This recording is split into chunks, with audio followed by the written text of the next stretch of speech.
Venezuela siempre, siempre Venezuela, con el tema de Manuel Turizo, culpable. Iniciamos nuestra edición del día de hoy de Venezuela siempre, siempre Venezuela en este horario. Como siempre lo hacemos con mucho cariño y mucho respeto para todos ustedes. A través de esta señal 1400 1400 AM, la voz de la Gran Colombia desde Cúcuta para todo el mundo, llevando información, comentarios, noticias, música, entrevistas, todo lo que tiene que ver con Venezuela y su migración a lo largo y ancho del mundo. Buenas tardes, Nancy, ¿cómo estás? Alan, muy buenas tardes y muy buenas tardes a toda esa amable audiencia que está aquí en este dial, en el 1400 AM, la voz de la Gran Colombia, de nuestras redes sociales oficiales en Facebook, Instagram, Twitter, en YouTube y en la página web www.siemprevenezuelaweb.com, www.siemprevenezuelaweb.com. En enlace con la voz del Río Arauca, 1110 AM. Saludamos en el Control Master al señor Víctor Márquez y a Roberto Alexis Rojas, en las redes sociales a Alex Meneses, y en la producción a Vanessa Chacón, Alan Peralta con Registro Nacional 0715, y quien les habla, a Nancy Pacheco con Registro Nacional 0713, el Colegio Nacional de Periodistas, Seccional Norte de Santander. Bienvenidos a esta primera ronda informativa en Siempre Venezuela, Venezuela es Noticia. Bueno, y el impuesto sobre las grandes transacciones financieras sigue causando grandes dolores de cabeza en Venezuela. Y es que su implementación significa una medida restrictiva que va a acabar con esta recuperación económica que se había venido viendo en el país muy levemente, pero al fin y al cabo sustentada en transacciones en moneda extranjera como el dólar, el peso, el euro y otras más. Ocurre que con este nuevo impuesto se están generando trabas a este tipo de mecanismo, y al no conseguir divisa y no poder cancelar con divisas debido al tema del impuesto, pues la gente necesariamente acudirá al bolívar, pero tampoco hay bolívares en el mercado para satisfacer esta demanda. Consecomercio, la organización que reúne a todo el sector comercial en Venezuela, ha solicitado prorrogar la vigencia de este impuesto y señala 4 razones fundamentales. No hay información sobre los alcances de la ley, es decir, es un impuesto que supuestamente grava las grandes transacciones financieras, pero la verdad es que grava desde la más mínima transacción financiera en moneda extranjera hasta en las grandes. Hay dificultad en la adecuación o compra de máquinas fiscales, ya que la ley obliga a que las personas tengan que comprar unas máquinas fiscales especiales para poder registrar la operación en divisa extranjera. Y hay gente que no tiene simplemente los $2,000 para pagar una máquina. Sí, es entre 2.000 y 3.000, ¿no? O sea, algo loco. Claro, y no puede, hay gente que no puede, simple y llanamente preferirán cerrar la Santa María. Grava las operaciones de personas naturales, no a las grandes empresas. Y esa es la gran mentira de este impuesto, porque se supone en su enunciado que era un impuesto destinado a las grandes empresas, pero resulta que grava a todo el que hace operación con moneda dólar o euro o peso colombiano en Venezuela. Además que dice Consecomercio, este es un impuesto inflacionario, porque lógicamente ese 3% alguien lo tiene que pagar. ¿Y quién lo va a pagar? Pues como siempre, el consumidor final del producto. Esa es la posición que tiene Consecomercio, pero fíjense lo que dice el economista Adrúbal Olivero sobre este tema. Para que entendamos el alcance del nuevo impuesto a las transacciones en divisas, hay que conocer lo siguiente. El 60% de los pagos en comercio se hacen en divisa hoy por hoy en Venezuela. De esa proporción, el 65% lo hace en efectivo. Por otro lado, el circulante de efectivo en dólares se estima en $2,600 millones en Venezuela. O sea, la gente se va a abstener de pagar en divisa. Pero como no puede pagar en divisa y tiene que acudir a bolívar, y no hay tampoco bolívares suficientes en el mercado, pues se paralizará la transacción. Se hará por trueque o se hará por vías alternativas. Alguien inventará un método para tratar de evadir esto.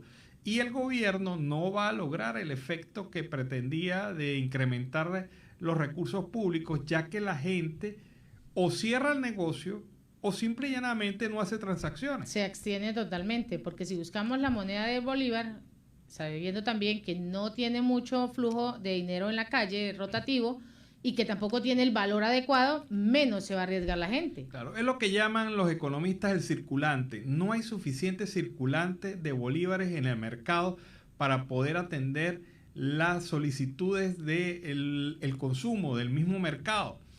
Entonces es un problema este impuesto que en un principio buscaba acaparar los recursos de las transacciones en dólares y en moneda extranjera, pero que ya está visto que lo que va a generar es un efecto contrario, una contracción económica que seguramente dejará con menos recursos las arcas del Estado venezolano.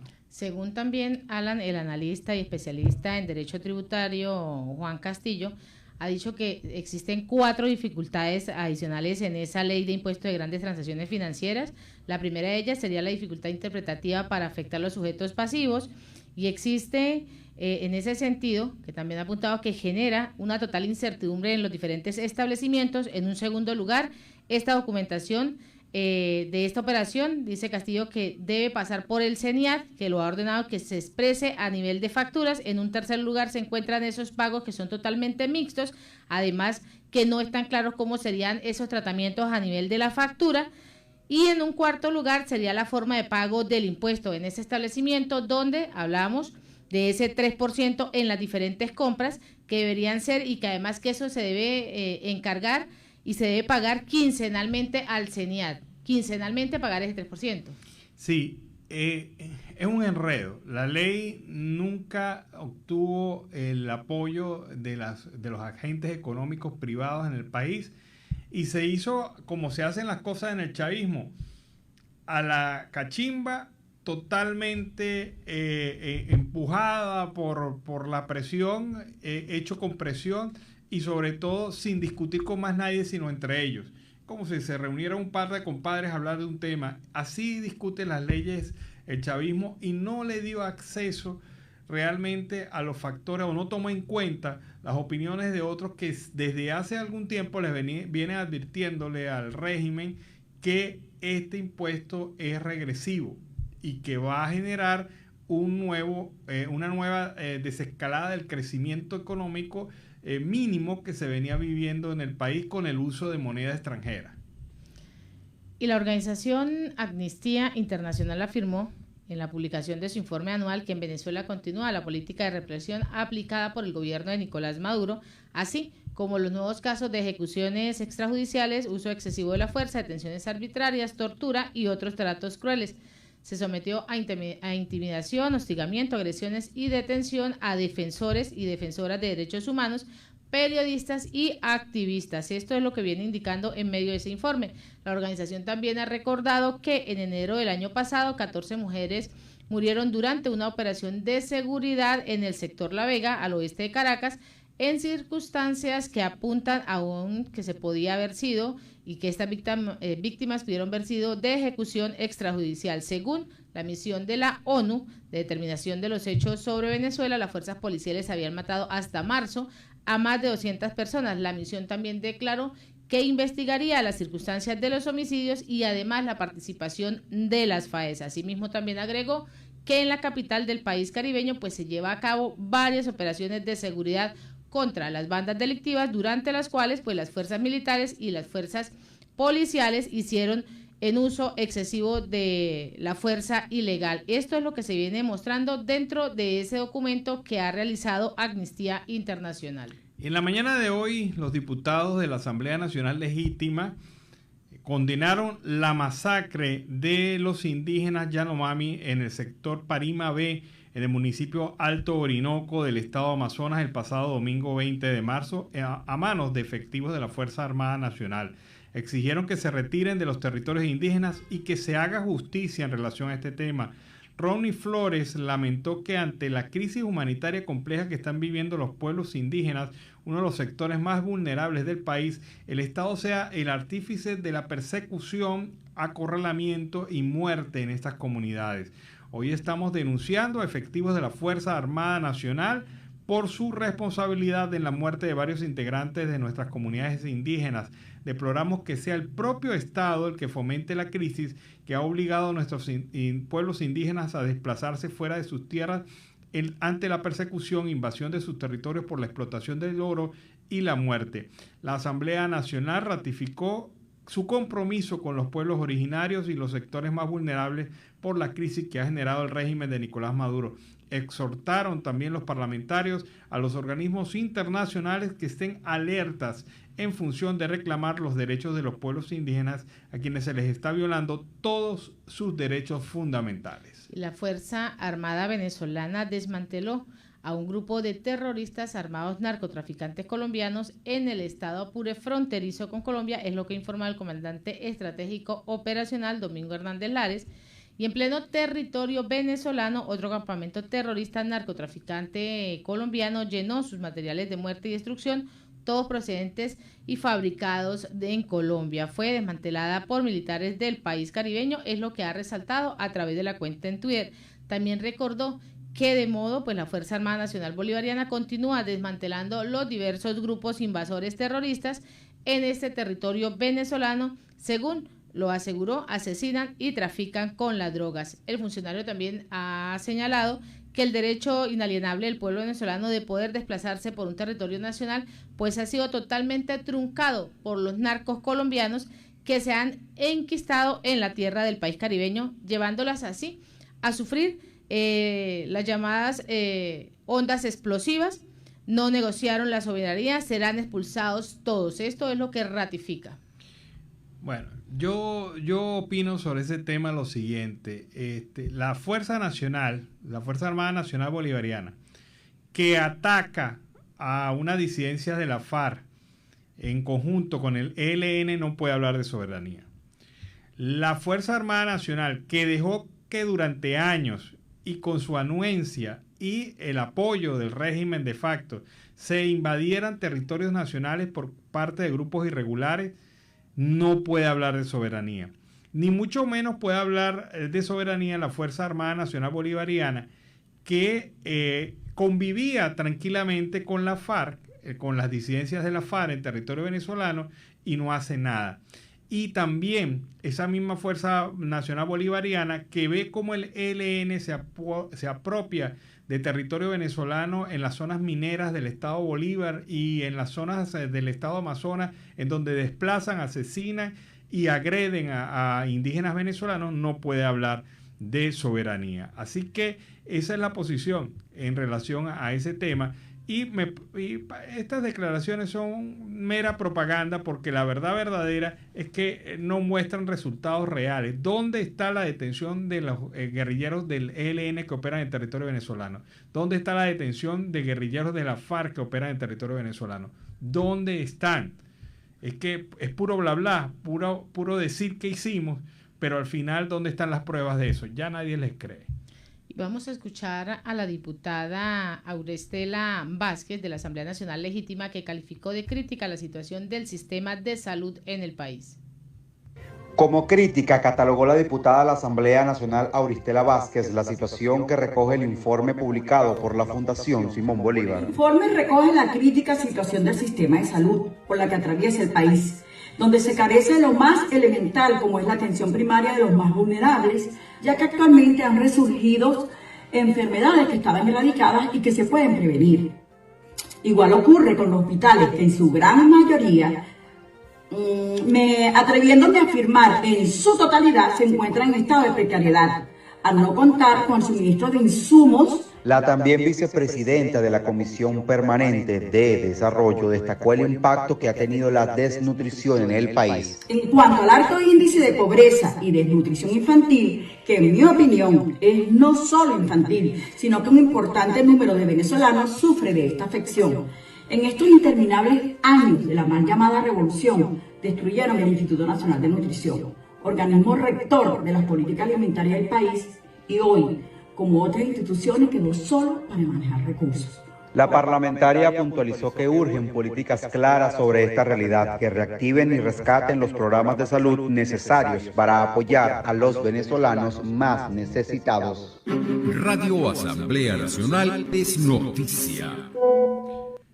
Bueno, seguimos en Venezuela, siempre Venezuela, y tenemos que hacerlo con un saludo de verdad fraternal, un saludo de verdad muy abierto, porque hoy está cumpliendo 237 años la Universidad de los Andes en Venezuela. No es cualquier cosa, es la universidad quizás una de las más antiguas de Venezuela, 237 años de formación y educación, y miles y miles de venezolanos profesionales formados en la Universidad de los Andes están en el mundo, desarrollando, trabajando, haciendo sus sueños realidad y también dando prosperidad y progreso, lamentablemente no a Venezuela, sino a otros países del mundo con sus capacidades. Hay líneas enteras de investigación de la Universidad de los Andes que fueron trasladadas a otras universidades de Latinoamérica, porque esas universidades vieron el enorme potencial de estos investigadores de la Universidad de los Andes y se las llevaron. Y ellos están ahorita trabajando en otros países, en Ecuador, en Chile, en Perú, en Argentina, también en Brasil, en Estados Unidos, en Colombia, es decir, en todas partes del mundo. Pero hay que felicitar a la universidad, 237 años, y nosotros, como hijos agradecidos de esta universidad, hemos recibido título profesional en el aula magna de la Universidad Central, la Universidad de los Andes, perdón. Pues evidentemente somos los más agradecidos por esta universidad. 237 años de la Universidad de los Andes en Mérida. Y el Congreso insta al gobierno español a condenar la expropiación ilegal del edificio El Nacional. Pues una expropiación aprobada, una preposición aprobada en el Congreso español, pues insta al gobierno a defender la libertad de prensa en Venezuela ante el caso de la expropiación del diario El Nacional. El texto lo presenta el conservador Partido Popular, principal grupo de la oposición, que recibió el respaldo en la Comisión de Asuntos Exteriores del Congreso de los Diputados, la Cámara Baja del Parlamento, y la proposición no de ley insta al gobierno de España, integrando a una coalición de izquierda, a defender la libertad de prensa y además la expresión en Venezuela, así como la libertad empresarial vulnerada sistemáticamente por esta dictadura de Nicolás Maduro. Esto pues es lo que se viene mencionando. También se demuestra ese gran apoyo a las personas que han sido afectadas por la expropiación ilegal de las instalaciones del periódico Nacional, y este medio, que sabemos, lo fundó Enrique Otero y Miguel Otero Silva en el año 43 y forma parte de ese grupo del Diario de Américas, al que pertenecen importantes periódicos del país, de la región. Me están preguntando que cuándo se fundó la Universidad de los Andes. Se fundó el 29 de marzo de 1785 por Fray Juan Ramos de Lora. Actualmente conocen facultades, 3 núcleos y una extensión. 237 años de la Universidad de los Andes y la universidad más viva que nunca. Vámonos a la pausa comercial y musical, ya regresamos. Bueno, amigos, de Venezuela siempre Venezuela. Esto pasa siempre cuando uno está pendiente de otros asuntos técnicos y no tiene a la mano el tema de la tarde. Este tema que hemos tenido, que es me sobra la plata. No sé, él dice que le sobra la plata. Es O'Kills de Venezuela, que nos ha traído ese tema para iniciar el segundo segmento de Venezuela siempre Venezuela en la tarde de hoy. Seguimos con más información. Y el Tribunal Supremo de Justicia en el exilio declara nulas todas las decisiones de la Asamblea Nacional electa en el año 2020. Pues así, el Tribunal Supremo de Justicia en el exilio así lo ha nombrado, porque esta Asamblea del 2020 es mayoría chavista. La decisión de la institución, designada por la Asamblea Nacional en el año 2015, liderada por el opositor Juan Guaidó, es a propósito de la pretensión, el nombre del nuevo Tribunal Supremo de Justicia, así como de las autoridades de Inspectoría de Tribunales y de la Dirección Ejecutiva de la Magistratura. El Tribunal Supremo de Justicia en el exilio también declaró que la Asamblea Nacional electa en el año 2020 es inexistente y considera nulas las 11 leyes, actos parlamentarios, autorizaciones, aprobaciones y designaciones dictados por esa institución. El pretendido acto de la designación de la Comisión Preliminar del Comité de Postulaciones Judiciales para escoger a estos nuevos magistrados del Tribunal Supremo de Justicia en Venezuela viola los preceptos constitucionales. Esto pues es lo que viene mencionando. También agrega, por lo que esta sala acuerda solicitar ante los órganos nacionales competentes e internacionales las sanciones correspondientes por la falta de la ética del cumplimiento de todas las normas constitucionales como parte de ese sistema judicial que para ellos profesionales del derecho que se postulan. La institución también ha subrayado que es el único Tribunal Supremo legítimo desde el presidente del Tribunal Supremo controlado por el chavismo, Michael Moreno, que se subordinó ante la irrita Asamblea Nacional Constituyente, también inconstitucional, estructurada en el año 2017 para asestar un nuevo golpe de la auténtica y legítima Asamblea Nacional. Bueno, el 9 de marzo, la organización no gubernamental Una Ventana a la Libertad reveló lo que pudiera decirse un secreto a voces, según el diario El Cooperante, la versión digital. La justicia en Venezuela se mide por cuántos dólares tienes para pagar.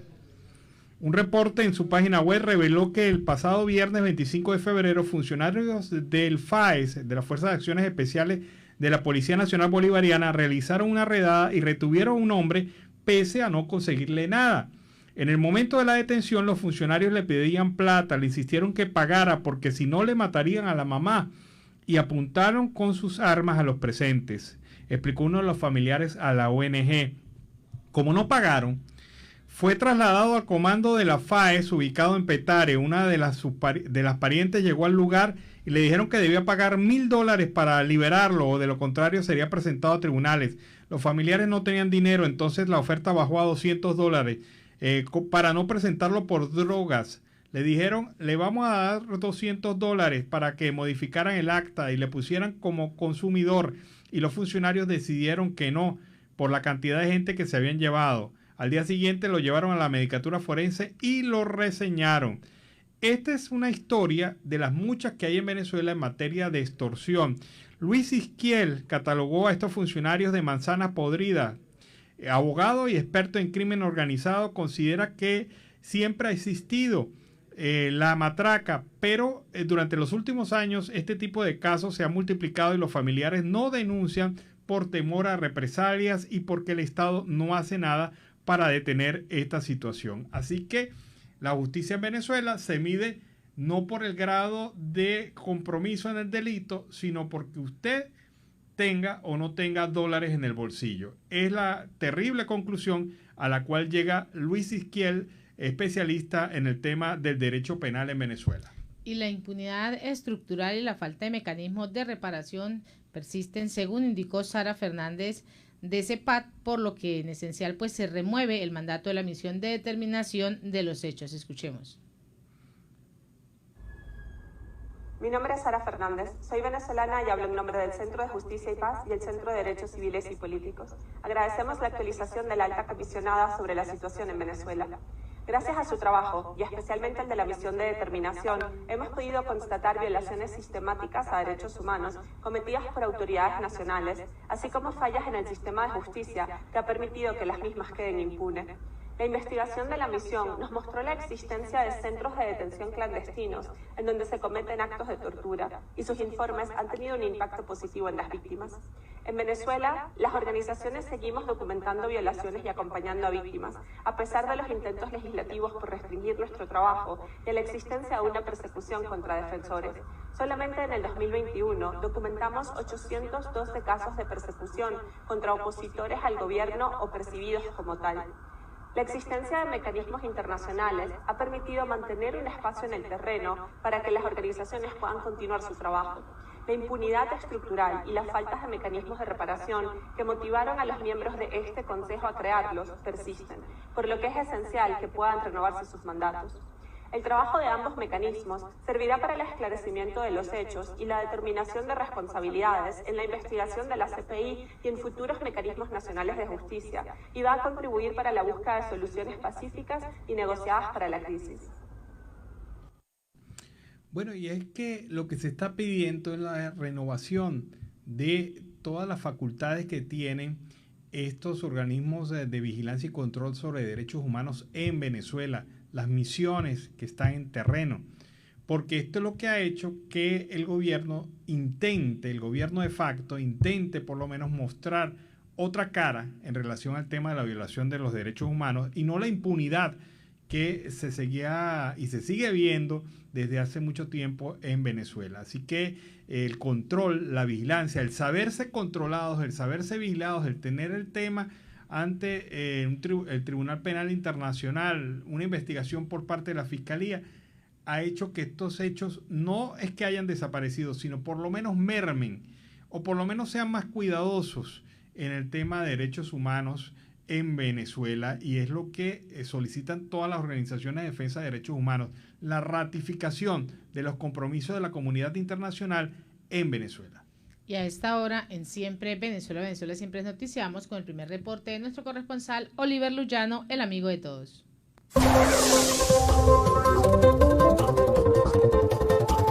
¿Qué tal, amigos de Siempre Venezuela? Desde esta zona de frontera, desde Arauca, reporta para ustedes el amigo de todos, Oliver Luyano, guariqueño y de Saraza. Mis amigos, y en este contacto vamos a presentar para ustedes algunas de las noticias hasta este momento en esta zona de frontera. Y la prensa da a conocer denuncia de Human Rights Watch, que ha dicho que existe una alianza entre el ELN y fuerzas venezolanas para delinquir. Conozcamos esta noticia. Los grupos armados ilegales que están enfrentados en el departamento colombiano de Arauca y en el vecino estado venezolano de Apure han cometido múltiples abusos contra los pobladores de la zona, incluso con la complicidad de militares venezolanos. Así lo reveló el informe publicado el día de ayer por Human Rights Watch. Los enfrentamientos por el control territorial entre la guerrilla del Ejército de Liberación Nacional ELN y el Comando Conjunto de Oriente, una coalición de grupos disidentes de la antigua FARC, comenzaron el pasado 1 de enero y han dejado decenas de muertos, al menos 3.860 desplazados internos en Arauca y más de 3.300 personas han huido de Venezuela a Colombia, así lo señala el informe. Al parecer, el ELN acusó al Frente 10 de las disidencias de cometer abusos contra la población, lo que también hace el ELN de dedicarse al narcotráfico, de expandir su presencia a zonas controladas por ellos, relata el informe. Estos dos grupos armados en el pasado fueron aliados en Arauca. Han cometido en su guerra no solo asesinatos, sino también otras violaciones de los derechos humanos, como reclutamiento forzado, incluso de menores de edad, y desplazamiento forzado, en los que han estado implicados miembros de las fuerzas de seguridad venezolanas.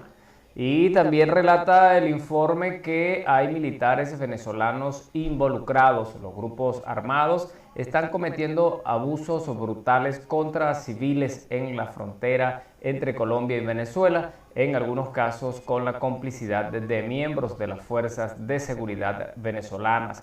Y la respuesta de las autoridades colombianas ha sido inadecuada e insuficiente, manifestó la directora en funciones para las Américas de Human Rights Watch, Tamara Tarakiuk.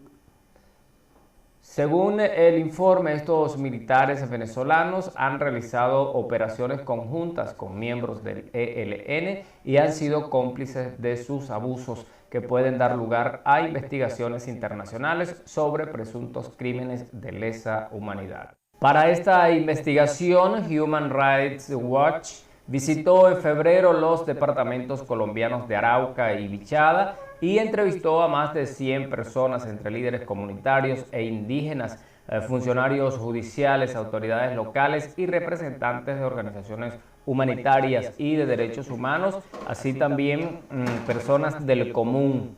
43 de las cuales dijeron haber huido de Apure por la violencia del ELN y las disidencias de la FARC. Este informe, que relata la situación de la frontera entre Venezuela y Colombia, fue dado a conocer el día de ayer con la intención de que el mundo conozca lo que se vive en esta zona de frontera. Y pasamos a otro orden, amigos. Arauca se prepara para lo que será la temporada de invierno. Recordemos que esta situación compromete pues algunas localidades del municipio, especialmente las que están cerca del río. Ya estamos observando cómo está creciendo y esto hace que el agua se meta a los hogares de muchos araucanos. Pero también el gobierno se está preparando, están realizando obras de defensa del río en las veredas Los Pechos, Clarineteros y Brisas del Puente. La gobernadora Indira Luz Barrios Guarnizo se comprometió con la presidenta de la Junta de Acción Comunal de la vereda Los Pechos a llevar hasta su sector todas las herramientas necesarias para dar solución a la ruptura del dique que se presenta a causa del aumento del nivel del río Arauca. Por tal razón, la mandataria ordenó al secretario de Gobierno, Edgar Guzmán, el traslado del equipo de gestión de riesgos hasta la zona para verificar la situación y las posibles alternativas para aplicar las soluciones pertinentes. El secretario de Gobierno afirmó que allí se presenta una situación de alto riesgo para los habitantes. Esta situación no es nueva, se presenta desde hace muchos años. Y también destacó que la maquinaria que se ha destinado cumplirá con actividades de conformación, de protección y contención ante las inundaciones que se pudieran presentar, lo cual permitirá que esta comunidad no sufra el desbordamiento del río. Así lo destacó el secretario Edgar Guzmán. Por otra parte, el alcalde de Arauca, Edgar Tobar, permanece atento a la ejecución del contrato 540 del 2020 que contempla la protección del dique perimetral en Brisas del Puente y un sector de Clarinetero. En Brisas del Puente los trabajos ya terminaron y cumplen con las especificaciones técnicas exigidas por gestión de riesgo. Así lo dijo Lisette Ávila, secretaria de Infraestructura del Ejecutivo Municipal. En otro punto crítico es aguas arriba de la compuerta, donde la gobernación lleva hoy el equipo de maquinarias y la alcaldía apoyará con combustibles y volquetas, así lo destacó la secretaria. Y en otro orden, amigos, molestias está causando los cortes repentinos de la energía eléctrica en Arauca. La mayoría de los comerciantes han manifestado que esta situación hace imposible la labor que cumplen a diario y también hacen un llamado a la empresa Enelar a tomar las previsiones. Igualmente denuncian que la empresa Enserpa, la empresa que distribuye el servicio de agua potable, también está presentando muchísimas fallas, lo que hace que en muchísimas oportunidades se queden los hogares sin el vital líquido. El llamado a corregir todas las dificultades que se están presentando, que este tipo de situaciones se reflejan en los hogares de los araucanos, los que han tenido que mitigar la falta de energía eléctrica y ahora también se suma la falta de agua potable o el suministro de agua potable en los hogares. Mis amigos, hasta aquí este contacto. Reportó para ustedes el amigo de todos, Oliver Lullano, guariqueño y de Zaraza.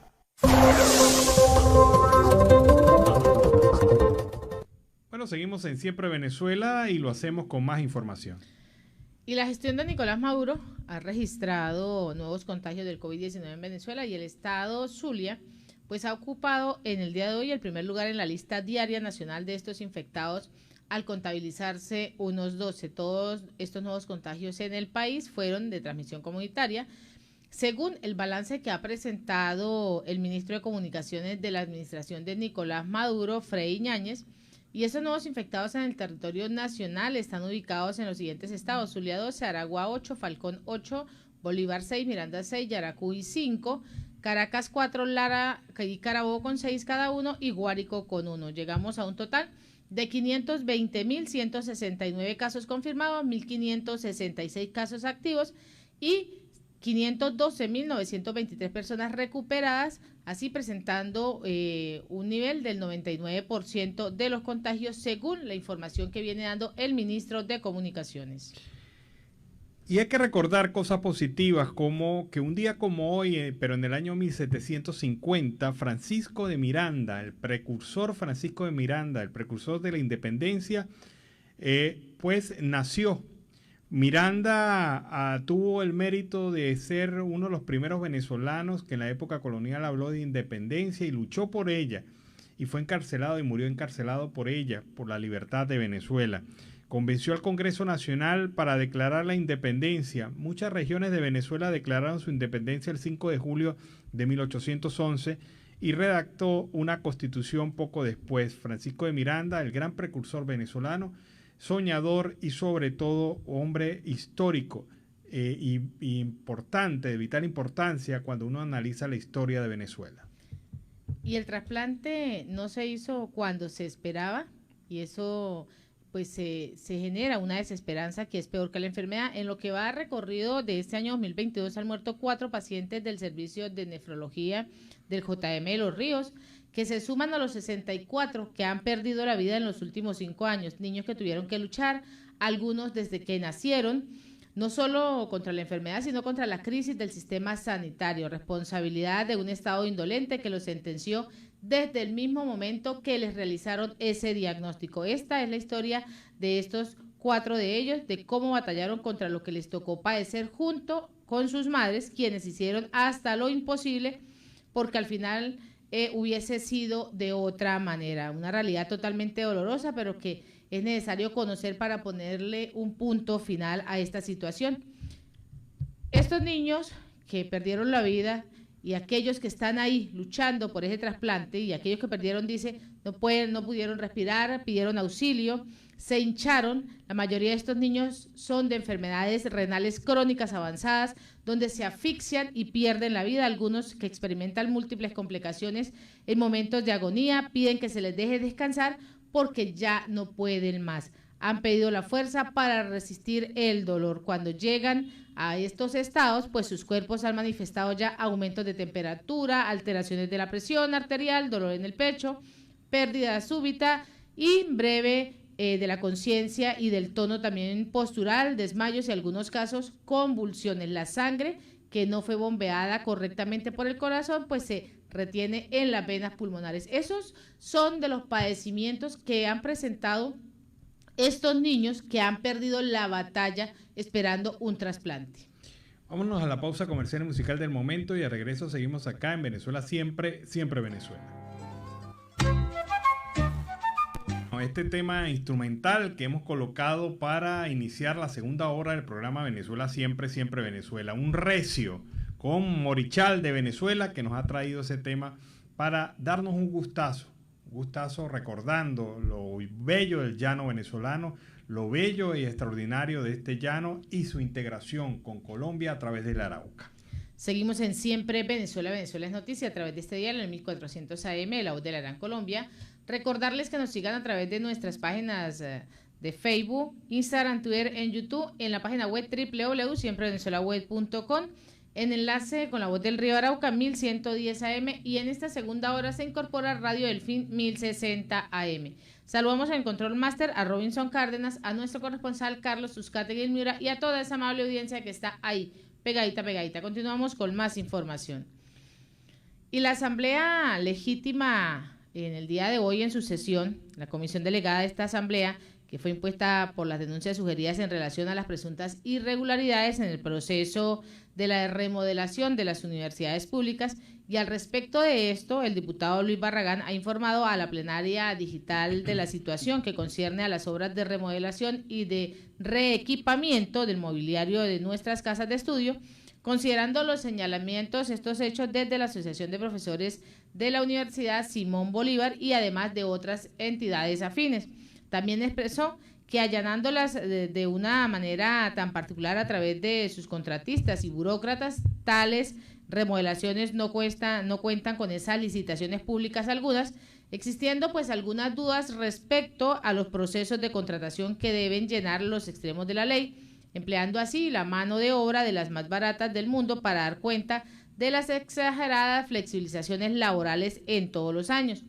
También agregó que están implicados los funcionarios públicos que fungen de contratistas, publicistas, facilitadores o relacionistas del llamado protectorado inconstitucional ilegal, confundidos así con el desempeño de sus propias empresas. Y finalmente, compartida la información del problema universitario, pues adquiere otra dimensión, por lo que el diputado Barragán sugirió que la Comisión Permanente de Contraloría pues abra y realice la correspondiente investigación de estos hechos. En pocas palabras, lo que dice Barragán es que se dieron contrataciones sin licitación, sin procesos previos, sin cumplir con los pasos de la Contraloría General de la República, ni tampoco con las leyes venezolanas, en una universidad autónoma y haciendo lo que le da la gana, asignando a dedo los contratos y siéndolo, según las sospechas que tiene, sobrefacturados. Debemos recordarle una cosa muy importante a nuestra audiencia, a la gente que está aquí acompañándonos en Siempre Venezuela.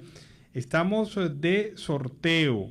Recuerden ustedes, estamos sorteando 2 cursos. Uno de ellos, Introducción a la Locución, con Sergio Zamora Solá, actor de doblaje y locutor con 28 años de experiencia. Y también tenemos otro curso que también estamos sorteando, Introducción a las Técnicas Profesionales del Maquillaje, con Vanessa Rosán, presentadora de No Te Lo Pongas y embajadora de MAC Cosmetics y Bull, con más de 20 años de experiencia. Esos sorteos ambos van a ser el 1 de abril. Pero es muy fácil participar. Usted sigue la cuenta de Instagram de Siempre Venezuela, @SiempreVenezuela Radio. Repito, la cuenta de Instagram, @SiempreVenezuela Radio, y menciona a 2 de sus amigos en los comentarios. Es muy sencillo. Participa en este concurso y desarrolla tu talento, ya sea en el de introducción a la locución o el de profesionales de maquillaje, introducción a las técnicas profesionales del maquillaje. Repito, lo pueden hacer en cualquier momento. Ustedes se pueden meter en nuestra cuenta de Instagram y tener esta opción de ganarse uno de los 2 premios que estamos sorteando para el 1 de abril. Y la coordinadora de documentación de Fundarredes ratifica la ilegalidad de la detención de Javier Tarazona. Clara Inés Ramírez, vamos a escucharla. Clara Ramírez, actualmente coordino el área de documentación y derechos humanos de Fundarredes y desde el 2 de julio estoy dirigiendo a la organización ante la detención arbitraria y privación ilegítima de la libertad de nuestro director general, Javier Tarazona. Los activistas de Fundarredes fueron víctimas de desaparición forzada por más de 30 horas. Luego los presentan ante el Tribunal Tercero de Control del Área Metropolitana de Caracas con funciones de terrorismo y bueno, les dicen que en efecto se les está acusando de terrorismo, de instigación al odio y de traición a la patria y que se ordena la privación de libertad de los muchachos. Sin lugar a dudas son situaciones muy difíciles por las que ha tenido que atravesar alguien que no es un delincuente, alguien que lo único que ha hecho es promover la justicia, la paz y como es el lema de nuestra organización, hacer tejido social. Bueno, es la situación que se presenta con Javier Tarazona y su detención por parte de las autoridades, una detención ilegal totalmente. Javier Tarazona se encuentra detenido en los calabozos del SEBIN, en Caracas, en el helicoide, y está sufriendo de varias patologías relacionadas con su estado de salud que no han sido suficientemente atendidas por parte de las autoridades, ni tampoco se ha permitido el acceso de sus familiares y personas que pudieran apoyarle en este tránsito tan difícil que está viviendo Javier Tarazona por denunciar lo que todo el mundo sabe, la presencia irregular de grupos de colombianos, grupos guerrilleros colombianos en territorio venezolano. Y esta condición, esta situación que ha venido denunciando a través de Fundarredes, se ha hecho pública, notoria y comunicacional. Todo el mundo sabe eso, hay pruebas evidentes de eso, y sin embargo Javier Tarazona está detenido por una decisión del régimen de facto. Y a esta hora vamos con el reporte de nuestro corresponsal Carlos Uzcategui, El Miura.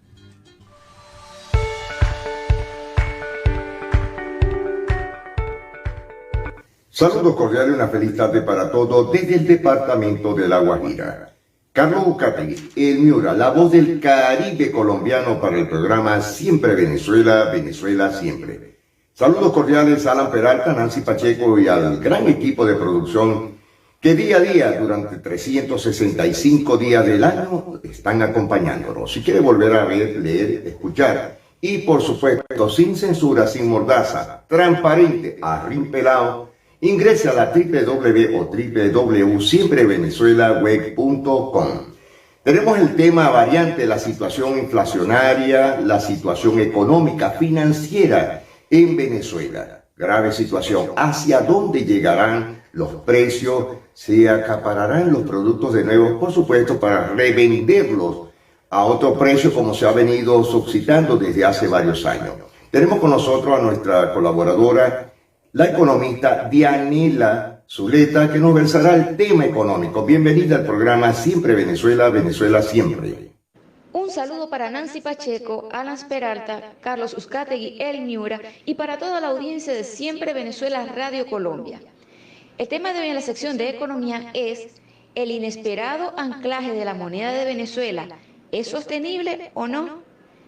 Si bien es cierto que el tipo de cambio se ha mantenido estable a causa de las inyecciones de dólares a través del Banco Central de Venezuela y que esto a su vez ha disminuido la inflación, este hecho debería ser respaldado con el aumento de la producción general del país. Es decir, que todas las empresas puedan ir aumentando continuamente sus actividades para que puedan abastecer de productos y servicios tanto al mercado nacional como el internacional. De esta manera entrarían los dólares al país de modo que aumente su disponibilidad en los bancos para estabilizar su precio. A pesar que esto se ha venido haciendo en virtud de un ligero aumento en la producción petrolera y el aumento en los precios del petróleo a razón de la guerra entre Rusia y Ucrania, esto no es sustentable, porque no se sabe hasta cuándo se mantendrán elevados los precios del petróleo. Y si se llegasen a desplomar, ¿cómo quedarían nuestros ingresos? Siempre es preferible aumentar los ingresos por aumento de la producción y mayor cantidad de clientes que solo depender del incremento en los precios, porque con una mayor producción garantizamos mayores ingresos. Por esto es mejor aumentar la tenencia de dólares vía aumento de las exportaciones que de una pequeña venta de petróleo y otros productos para que no haya escasez de esa moneda.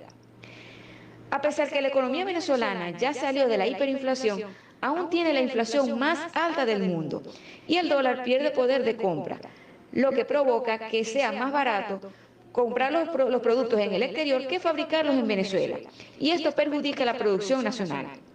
Especialistas indican que han aumentado los costos en dólares para los productores y esto afecta al consumidor. Las autoridades gubernamentales deben enfocarse en apoyar al empresariado para que en equipo trabajen por recuperar de un todo a la economía venezolana, entre otros factores, recuperando la infraestructura eléctrica, la hidrológica y reincorporar a la banca en la economía a través del otorgamiento de créditos. Esto es todo por hoy en la sección de Economía para Siempre Venezuela Radio Colombia. Les habló la economista Dianela Zuleta.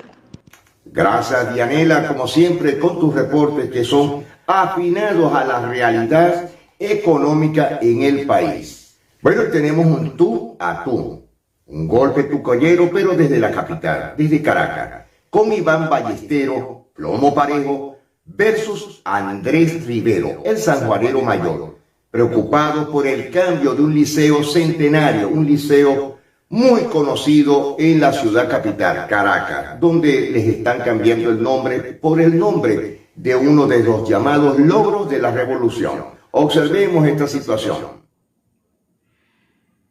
Bueno, fíjense, en la parroquia San Juan, en la populosa parroquia San Juan, ha ocurrido un hecho sin precedentes, que nunca había sucedido, pero que atenta contra el gentilicio, contra las tradiciones, contra la historia, contra la educación, contra la idiosincrasia y en especial atenta también contra la cultura, no solo de los caraqueños, sino también de los sanjuaneros específicamente. ¿Por qué les digo esto? Porque recientemente al Liceo 25 de julio, fecha de Caracas y fecha en que yo celebro mi cumpleaños, le han cambiado el nombre por el de Robert Serra, un joven fallecido que forma parte de la historia negra de la revolución. Por eso hemos invitado a Andrés Rivero, el popular Riverito de San Juan, conocido también como el sanjuanero mayor.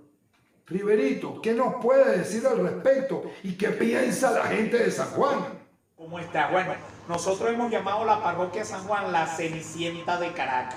Y para ponerle la guinda a la torta, esto era lo que nos faltaba. Cambiarle el nombre del Liceo 25 de julio, que es la fecha simbólica de Caracas, por el nombre de un señor que nosotros quisiéramos saber qué méritos tiene este señor para un universitario. Salino, yo vengo del Liceo Robert Serra. Imagínense qué estudiantes, bueno, los estudiantes están apenados, tanto los que salieron como los que van a salir de quinto año de este liceo, por este tipo de atropello que se le está haciendo nuevamente a la parroquia San Juan. Nosotros, junto con los representantes, alumnos, vamos a hacer todo lo posible para que se restablezca el nombre 25 de julio. Y si le quieren cambiar el nombre por algún personaje, que sea un personaje como Héctor Cabrera, como el mismo Emilio Albelo, que acaba de morir y era aquí en la parroquia San Juan, Víctor Piñero, Alfredo Sader. Cantidades de personajes tenemos nosotros en la parroquia San Juan para ponerle el nombre de este individuo de la historia negra, como tú lo dices, Ballestero, que no representa ni nada para los habitantes de la parroquia San Juan, ni para el país, ni para el mundo académico. Así que nosotros desde aquí, desde la parroquia San Juan, rechazamos este tipo de abuso y este nombre que pretenden ponérselo al plantel 25 de julio. No hay más nada que decir, esto no solamente está ocurriendo hoy día en Caracas, sino que ha venido ocurriendo en distintas ciudades capitales de Venezuela. El cambio de nombre de liceos, hospitales, centros culturales y por supuesto museos. La historia de Venezuela viene desde el tiempo colonial. Hoy día estos comunistas, porque hay que decirlo así, no han logrado hacer absolutamente nada. Y no tienen absolutamente ningún renglón de honor para cambiarles el nombre, para colocarles a ellos un nombre ficticio, un nombre que no produce absolutamente nada. Alan, Nancy, a todos nuestros radioescuchas y televidentes, a donde nos lleguen a escuchar, a leer y a ver, por supuesto, la situación. ¿Qué piensa la juventud? ¿Hacia dónde va a llegar la educación universitaria en Venezuela?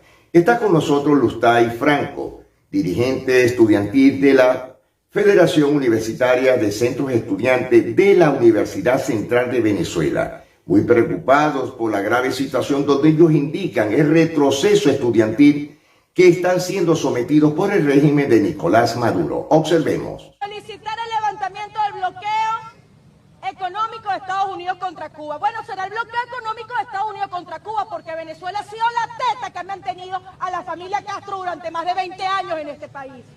¿Cuál va a ser la mesa de discusión donde se va a debatir el incremento de la pobreza extrema en el país? ¿Cuál va a ser la mesa de discusión donde se va a debatir el incremento de la indigencia de los venezolanos? ¿Cuál va a ser la mesa de discusión donde se va a discutir el colapso del sistema de salud? ¿Dónde se va a discutir el colapso del sistema de los servicios básicos? A 48 horas, chicos, de haber tenido un apagón nacional. ¿Dónde? ¿Cuál va a ser la mesa que se va a discutir eso? ¿Cuál va a ser la mesa que va a discutir la tasa migratoria venezolana, que es inédita en la humanidad? ¿Quién va a hablar del desplazamiento del pueblo venezolano en la frontera? Los invitados especiales de la FARC en el foro de Sao Paulo. ¿Quién va a hablar, compañeros, en qué mesa se va a debatir el desplome del valor de nuestra moneda, de nuestros soberanos, en comparación a las monedas de nuestros hermanos vecinos, de nuestros países vecinos? ¿Quién va a discutir la persecución desmedida hacia la Academia Venezolana desde el día 1 en que fue implementado el régimen en este país? Nosotros como juventud venezolana alzamos nuestra voz y vinimos hasta acá, no con aras de ser escuchados, porque sabemos que no vamos a ser escuchados, pero sí para dejar constancia pública de que no nos hemos detenido y que no han podido con nosotros. Queremos una discusión, queremos que se abra la discusión ambiental entre esos más de 800 invitados internacionales. Que sepan ustedes que nosotros rechazamos contundentemente la política que se quiere implementar, rentista, extractivista, que se quiere implementar solamente para consolidar al régimen en poder. Que rechazamos la discriminación de los pueblos aborígenes y que rechazamos el arco minero, compañeros, como la caja chica de los chulos que siempre se han aprovechado del país. Es por eso que hoy a los más de 800 invitados internacionales que se van a encontrar entre ellos en el Hotel Meliá de Caracas, en el Alba Caracas, en los grandes hoteles, por supuesto, no en la calle, en los hoteles, aquí, que se van a hospedar ahí los invitados. Rechazan totalmente esta singularidad que tiene el régimen con sus decanatos invisibles, por supuesto, donde les quieren colocar rectores que no tienen la capacidad intelectual, la capacidad de memoria estudiantil y, por supuesto, la calidad del profesorado, del decanato y, por supuesto, de todos los profesores. Nos estamos despidiendo esta hora. Carlos Uzcategui, el Miura, la voz del Caribe colombiano, para el programa Siempre Venezuela, Venezuela Siempre. Mil bendiciones para todos.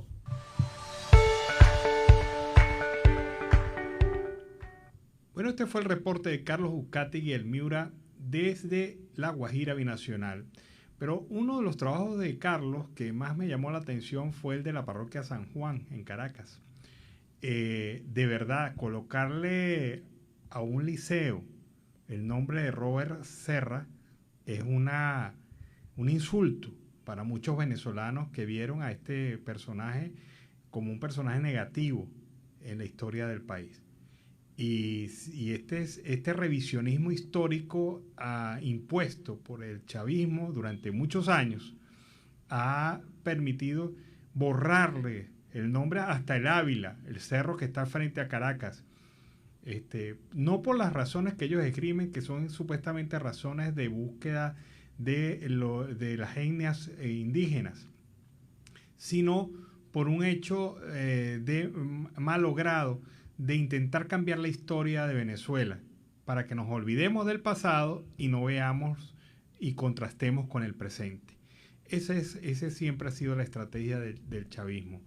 Un chavismo que a través del revisionismo histórico pretende cambiarlo. Y no solamente lo ha hecho el chavismo en la historia, lo ha hecho el comunismo en términos generales. A donde llegan cambian el nombre para hacer pretender que con eso inician una nueva etapa, pero olvidan la del pasado. Y cada vez son más los venezolanos que recuerdan que hace años podíamos entrar a un supermercado y comprar cualquier cosa que quisiéramos comprar, que podíamos viajar, que podíamos tener utilidades al fin de año que nos permitían incluso hasta comprar un carro o una vivienda. Esa es la Venezuela que ellos pretenden olvidar con cosas como lo que están haciendo, borrándole el nombre a una institución educativa y cambiándosela por el de un personaje negativo en la historia del país. Vamos a la pausa comercial y musical, ya regresamos.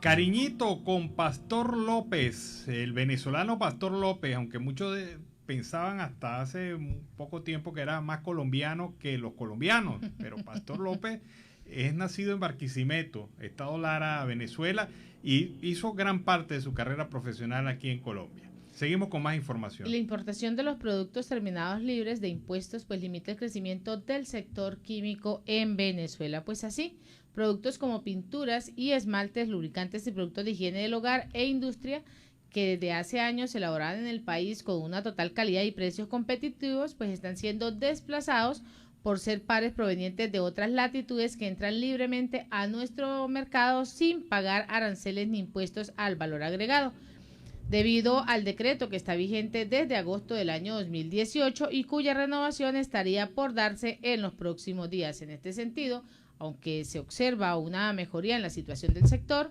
según la encuesta coyuntura del cuarto trimestre del 2021 realizada por la Asociación Venezolana de la Industria Química y Petroquímica, Asoquín, el 74% de las empresas están operando por debajo del 40% de su capacidad, es decir, 3 de cada 4 empresas tienen ociosa más del 60% de su capacidad en la producción. Lo ideal es que las empresas trabajen entre el 70 u 80% de su capacidad, pues para así poder producir efectivamente y además optimizar los costos y generar muchísimo más empleo. Actualmente, tanto industriales como comerciantes del sector pues coinciden en que los principales factores limitantes para su actividad económica es la baja demanda nacional, la competencia de los productos importados, la falta de financiamiento y los excesivos tributos fiscales y parafiscales. Una compañía petrolera rusa que generalmente se utiliza para proporcionar una solución a las sanciones comerciales de petróleo a Estados Unidos y Venezuela, está luchando para evitar otro conjunto de sanciones, según muestran los documentos vistos por Reuters, esta vez de Europa y Estados Unidos por la invasión de Rusia a Ucrania. Rusia es uno de los pocos aliados comerciales de Venezuela en el escenario internacional. Las empresas rusas han ayudado a la petrolera estatal PDVSA a mantener la producción en los últimos años, a pesar de las sanciones de Estados Unidos destinadas a privar al régimen de Nicolás Maduro de su principal fuente de ingresos por exportaciones. La empresa se llama Rosarufdesneft y se incorporó en el año 2020 y poco después adquirió las participaciones venezolanas del gigante petrolero estatal ruso Rosneft, cuando Washington impuso sanciones a 2 de sus unidades en Venezuela. Los 5 empresas conjuntas que Rosneft adquirió producen unos 125,000 barriles por día y emplean 200 trabajadores entre rusos y locales. Eso equivale al 16% de lo que produjo Venezuela el mes pasado. La empresa está intentando transferir la propiedad de sus activos venezolanos de sus unidades europeas a otra empresa en Rusia para evitar el bloqueo de sus actividades y la confiscación de los activos de las empresas del grupo, dijo uno de sus varios documentos la empresa, y estos documentos fueron revisados por Reuters. Es decir, la transferencia de la propiedad para salvarse ahora de las sanciones que se le están aplicando a Rusia por la invasión a Ucrania, después de que había sido la solución para Venezuela ante las sanciones que se le aplicaron a Venezuela.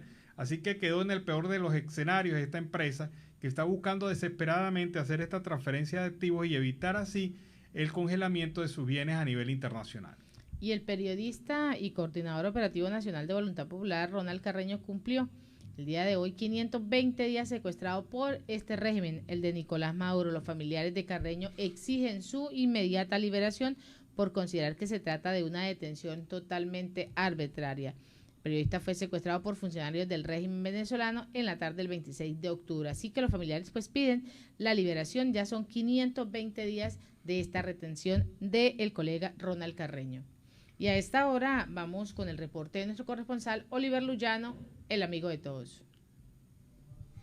Vamos con el reporte de la información que tenemos en este momento en video. Justo que todo este tiempo, cuando no es el agua es la luz y cuando no es el gas. Mis hijos tienen que comer a 10 horas y todo el tiempo pan, con mantequilla, que si con una cosa, y ya están cansados de eso. Uno hace la comida y queda con la comida a medias, porque no es justo de que la luz se vaya a la hora que, que dijeron ellos que se iba, y no es justo, porque hay personas también mayores de edad, de tercera edad, discapacitados, que también tienen que aguantar hasta que llegue la luz para poderles hacer comida. Ya es injusto, ya está bueno ya, por los niños, Dios mío, ¿hasta cuándo con esto? Cuando no es el agua, es la luz, es el gas. Ahí están mis hijos, acabó de llegar la luz, no han desayunado. ¿Hasta cuándo con esto? Ya está bueno. Ya, por favor, se les pide que piensen en los... Les comento y amplío información sobre esto. Este es un trabajo preparado, parte de un trabajo preparado por la periodista venezolana Mariana Duque, que nos permite conocer el caso de Rosy Bello, habitante de Barrio Obrero en la ciudad de San Cristóbal, estado Táchira. Como ella lo afirma, sus hijos pasan horas sin comer o se ven obligados a alimentarse solo con pan y mantequilla porque no hay ni electricidad, tampoco hay gas. Es una muestra de lo que viven los tachirenses y el resto de los venezolanos bajo estas circunstancias tan difíciles de falta de atención y prestación de servicios públicos adecuados. Es impactante ver a una madre venezolana desesperada porque no sabe cómo alimentar, cómo apoyar a sus hijos. Ahora sí, vamos con el reporte de nuestro corresponsal Oliver Luyano, el amigo de todos.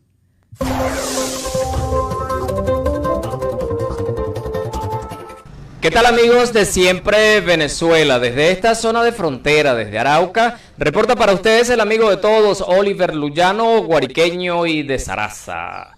Mis amigos, seguimos en este recorrido conociendo más historias de nuestros hermanos venezolanos en esta zona de frontera. En este momento estoy con un paisano, ¿me dice su nombre?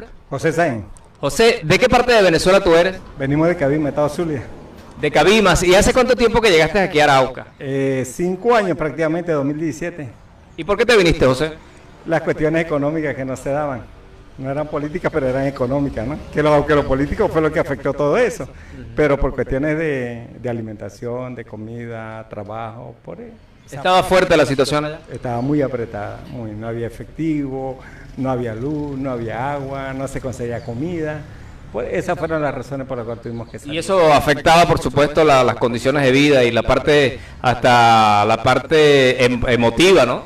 Todo, emocional, familiar, todo, económica, alimentaria, en salud, en todo. ¿Y allá a qué te dedicabas? Era vendedor también, o sea, tengo unos locales allá y, o sea, trabajaba allá en ellos. Vendía ropa, luego cambiamos de ropa, a medida que las cosas fueron cambiando, a vender agua, hielo, refresco, lo que llamamos chuchería, garguería, todas esas cosas allá. ¿Y te costó adaptarte acá a Arauca? Sí y no. Cuesta porque extrañas tu casa, extrañas tu tierra, extrañas tu familia, extrañas toda tu gente, ¿me entiendes? Eso es lo que afecta. Pero en cuanto a lo demás, bueno, hay que trabajar duro, hay que hacer la vuelta, como dicen aquí, y hay que trabajar y salir adelante. ¿Y por qué escogiste Arauca? Porque había alguien de la familia en este lugar. Entonces cuando nos visitaba, ella nos visitó, dijo, no, llevámonos de aquí, yo estoy trabajando allá, estoy haciendo esto, aquello, vendiendo en la calle, pero estamos comiendo, vámonos. ¿Y te viniste solo? No, me vine con el hijo, me traje un hijo y luego al tiempo traje la familia. ¿Y cómo fueron esos inicios tuyos acá? Fuerte, no es fácil, es decir que Colombia, o sea, es un paraíso, tampoco lo es, porque tienes que bregar con el arriendo, cuando no tienes familia, tienes que bregar con los servicios, tienes que bregar con el trabajo, con todo, ¿me entiendes? Y esta parte no es una parte fácil para conseguir empleo, y a la edad que tú tienes, menos todavía, ¿me entiendes? Porque fue lo primero que me dijeron a donde yo fui a buscar empleo, oye, pero es que ya tú estás para que te sostengas, tú no estás para trabajar, y yo le dije, ¿quién sostiene mi familia? Entonces decidí, bueno, abrirme a hacer lo mío, a trabajar. ¿Qué sentiste, José, cuando te dijeron esas palabras? Oye, se siente uno mal, o sea, se siente mal porque tú tienes una familia a quien sostener, o sea, gente que cuenta contigo, la comida que tienes que llevar, y entonces cuando te dicen, oye, ya tú no estás pensada para eso. Entonces, bueno, adelante, yo continué adelante. Empecé a vender en la calle, vendiendo café, vendiendo esto, aquello. Bueno, y Dios me fue ayudando, porque si Dios no nos hubiera sostenido a todos los que hemos tenido que salir de ese país, no sé qué hubiéramos hecho. Sí, es verdad. Ahora, José, ¿y luego te trajiste el resto de tu familia? Sí. ¿Están aquí todos? Sí, en el 2018 me traje a mi esposa y me traje las 2 hijas. ¿Y cómo te trató la gente de Arauca? ¿Cómo fueron esos inicios acá? Bueno, como todo y como en todas partes, ¿no? Te vas a encontrar con gente dulce y con gente amarga. Pero gracias a Dios no tuve ningún tipo de inconveniente. Toda la gente que puso a Dios delante de mí fue gente buena, pues. Gente colaboradora, gente que ayudó. Ahora, me comentabas que estuviste allá en Venezuela. ¿Cómo viste ahora? Hace como un mes ya que llegué, ya tengo como un mes que llegué. Fui y vi cambios. Sí vi cambios en Cabima, vi transporte que no había desaparecido, estaba solo, las calles estaban sucias, vi un alcalde trabajando. O sea, vi otro ambiente, vi otra, claro, ganó oposición, ¿no? La oposición es la que está trabajando allí, Manuel Rosales, en gobernación y la gente que tiene en alcaldía, pero vi gente trabajando, vi que lo están haciendo bien. Vi otra Cabima, le vi otro semblante. ¿Qué sentiste cuando llegaste a tu casa? Oye, mucha alegría. Cuando te encuentras con tu familia, o sea, todo cambia, todo bien. ¿Y qué te dijo tu familia cuando te recibió? Atento, todo. ¿Y te costó regresar, José? Sí, pero hay responsabilidad, hay familia, hay cosas que hacer. ¿Y tienes planes de regresar, de establecerte nuevamente allá en Venezuela? Claro que sí. Hay que volver, trabajar duro. Bueno, ¿qué decirle a nuestros paisanos que están acá en Arauca o en cualquier parte del mundo que está sintiendo que hay mejoría en Venezuela? ¿Qué le comentas? Mira, se ven cambios. Sí se ven cambios, vi otros cambios, vi otras cosas, pero a la final, como comentábamos ahorita, es peligroso, porque la idea no es que entre dinero para que otros se lo siga robando, se lo sigan llevando, el pueblo siga pasando hambre, siga muriendo de hambre. La idea es que, o sea, haya trabajos, que se abran empresas, que el dinero se invierta, que suceda lo que tiene que suceder en verdad. no un paño, pues yo veo eso como un paño de agua tibia, un paño de agua caliente, entonces puede ser más peligroso para nosotros. José, ¿qué aprendizaje te ha dejado toda esta situación que nos ha tocado vivir? No ha sido malo, ha sido bueno, porque detrás de todo siempre hay algo que usted tiene que sacarle lo bueno. Y creo que el haber salido nos ha enseñado a valorar, ¿no? A querer más y a cuidar más. Porque, o sea, dicen que gente de otros países son indios, los guajiros son indios, pero yo creo que nosotros fuimos más indios que ellos. Nos dejamos engañar. O sea, nos cayeron a mentiras. Y mira las consecuencias, o sea, a dónde llegamos. Entonces, todo tiene su trasfondo. Creo que hay una parte buena que hemos aprendido, pues que se la hemos sacado a esto. Y que vamos a aprender más a cuidar lo nuestro y a no dejarnos dañar más, engañar más, porque los que salimos perjudicados fueron todos los que tuvimos que salir.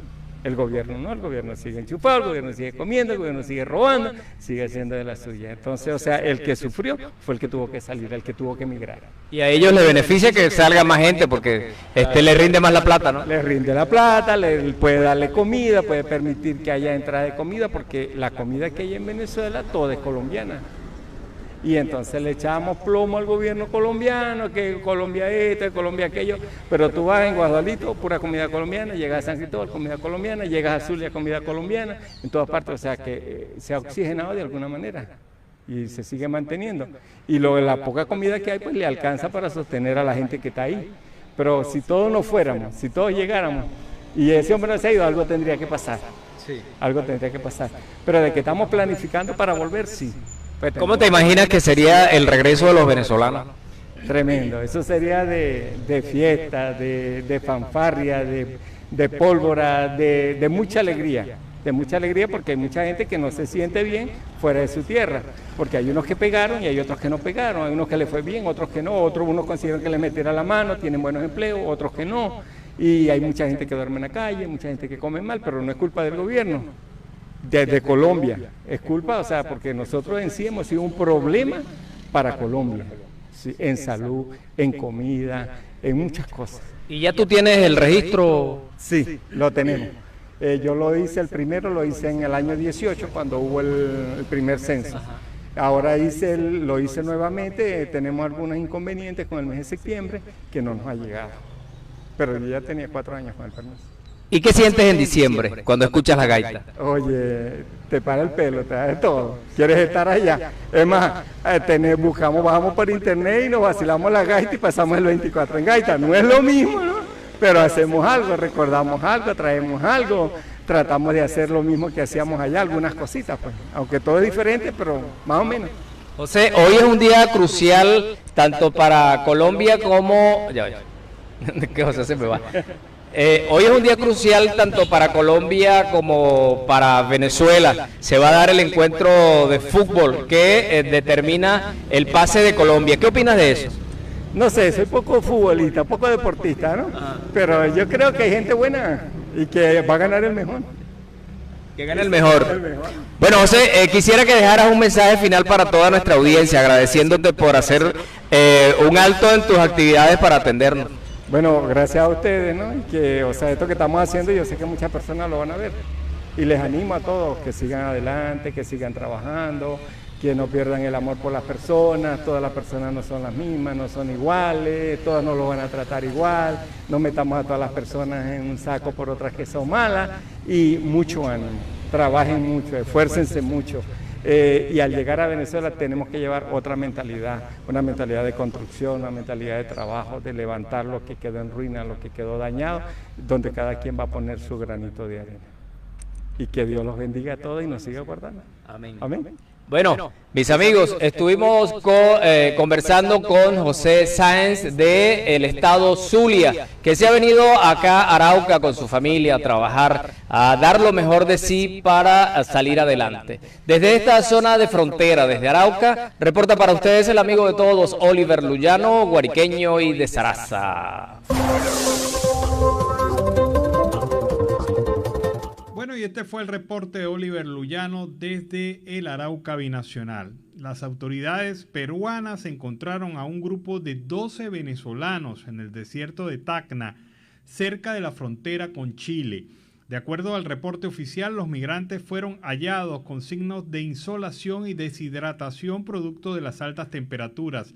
Las fuerzas de seguridad fronteriza recibieron una alerta por la desaparición de un grupo de venezolanos en el desierto de Tacna. Según la denuncia, los migrantes buscaban llegar a Chile, pero se extraviaron durante el camino. Por lo tanto, 5 policías iniciaron la búsqueda de los venezolanos en el inhóspito desierto de Tacna durante la madrugada del día de hoy. En ese sentido, estuvieron todo el día intentando encontrar a los migrantes, pero sin éxito. Más tarde, en la noche de ayer, se lograron divisar a grupo de personas quienes estaban pidiendo ayudas a gritos.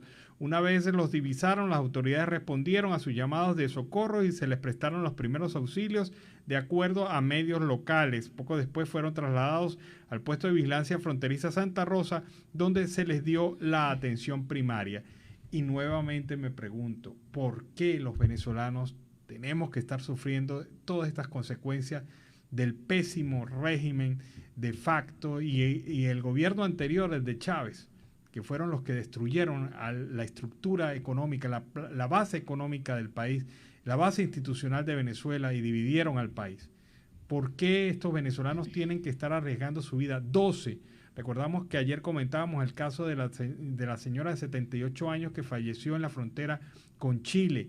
¿Por qué? Y también una menor de edad ayer junto a esa señora de 78 años. Ah, bueno, otro caso también. Entonces, hay justicia en esto, hay razón de esto, de la burla diaria que hace el gobierno cuando dice que eso de la migración es un invento de las agencias de noticias, de los gobiernos, por oponerse a ellos.